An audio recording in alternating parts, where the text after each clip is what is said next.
In this video, we are going to debunk the most common exercise myths. There are so many things that we still believe about working out and exercise that if we remove them, we can get so much forward with our working out and exercise and our fitness journey. So let's go straight into it.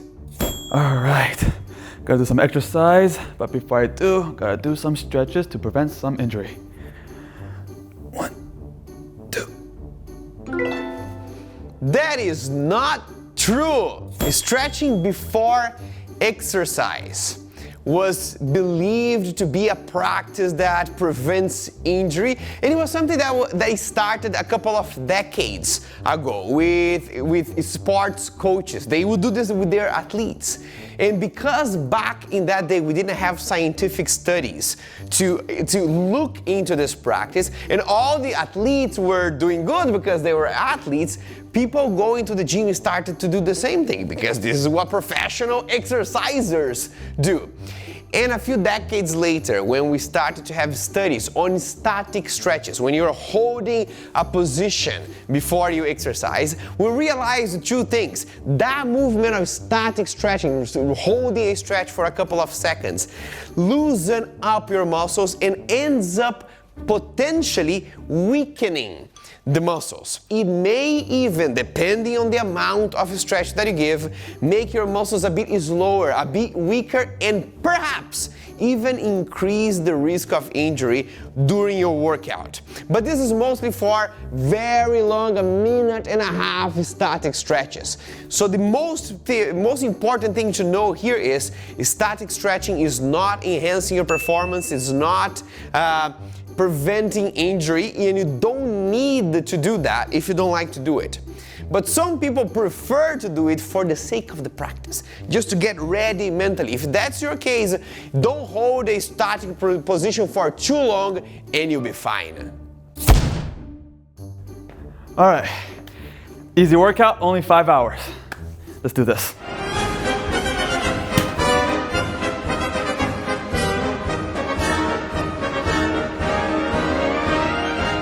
One eternity later. Done, and only 5 hours. I should do one more because the more I do, the better it is. Stop! Don't do more! We have this common belief on fitness that the more you do, the better it is, but we know that this is a myth. Think about something different. Think about you're going outside to get sun tanning. You know that if you get 5 minutes under the sun, you get some tanning on your skin. If you get 20 minutes under the sun, you may get a little more. But if you get 3.5 hours, you don't get more tanned than 20 minutes. At some point, you just get burned. After you reach your limit, you're not getting more results. You're just causing more inflammation. And building muscle is a very similar process. All this training that you're doing is to elevate your muscle protein synthesis. So they are building more muscle mass once you have food after your training. But once you trigger that effect and once you fatigue your muscles enough, doing more will only cause more inflammation. You don't need to do a lot of training, you need to do quality of training. Training until failure and then giving yourself time to rest.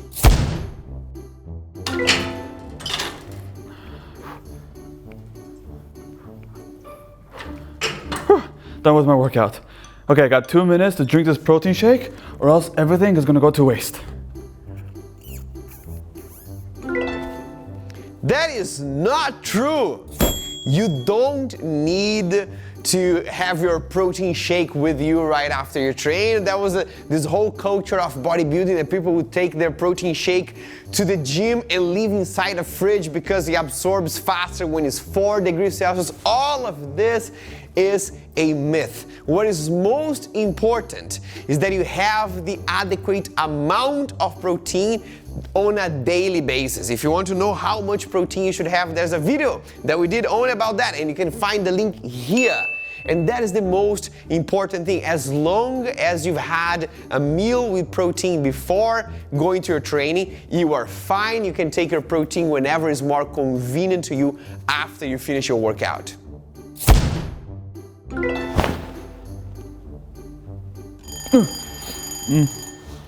3 a.m. Let's head to the gym. Don't do that. Go back to sleep. We have the belief that when you go to the gym and lift weights, this is when you get stronger, and that's a myth. When you train and go to the gym, you are getting weaker.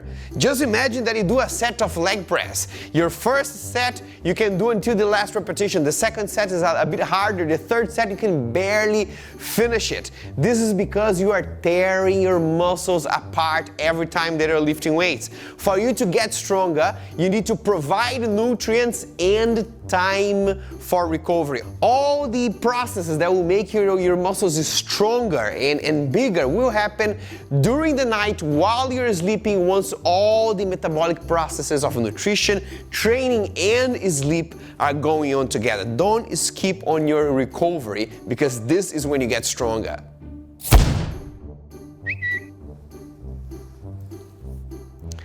I am sore AF. This means it was a really good workout. Good job. That is not true. We have the belief that only if it hurts the next day it was a good workout. If it doesn't hurt, it's not good. And that is not true.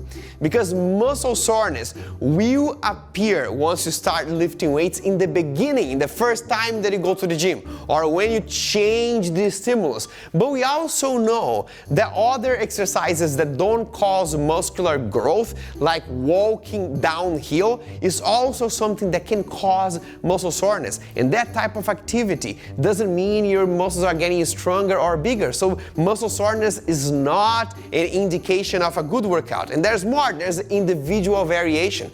Different people with the same stimulus and with the same workout may have wildly different levels of muscle soreness on the next day. Maybe you get extremely sore, and maybe there's someone who go balls to the walls in every training and never gets there.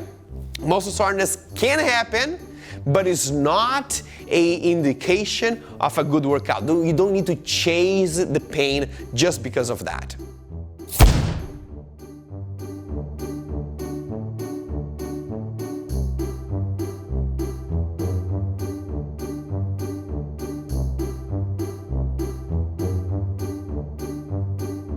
There are so many things that we still believe up to this day that stay on our way to fitness and strength and muscle development. You don't need to chase the pain. You don't need to have protein right after. You don't need to stretch before your training. You don't need to do more. You can do less and be more effective. And if you want a training program that is already designed to be efficient and effective and without most of the common myths of fitness, then go check our 10x Fitness program. If you're a Mindvalley All Access customer, we are doing right now an experiment for 8 weeks that you can join. And if you are not, you can join Mindvalley All Access Pass to have access to this 8-week experiment of the 10x Fitness Quest. And we had so much fun doing this different type of video. You could see there is a different format. And what I want to ask you is if you like this type of video, because it takes us more effort to do. And if it's something that you like, please let me know in the comments that we can put more effort into the next ones of doing this different types of format to bring more information and ideas on health and fitness for you. Until then, I see you in the next video. The more I do, the better it is. All right, only. Bravo, bravo. Yeah!